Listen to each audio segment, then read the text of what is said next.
Әле мөфти хәзрәткә бу чара алдыннан әйтеп тордым, мен әйтәм, күпме сөйләсәңдер шул бер сүз инде ул дип. Чыннан да без һаман бер үк сүзләрне кабатлыйбыз шикелле. Ләкин кабатламый да мөмкин түгел.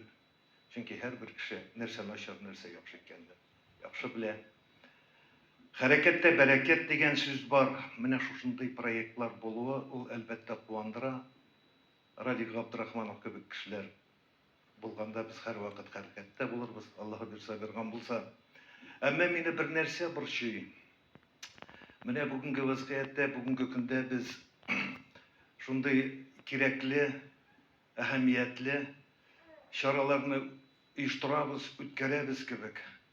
Әмма ничектер менә шул гамәлгә ашкан эшләребезне ниндидер бер умыртка баганасына ябыштыра алмаган кебек тойгы туа.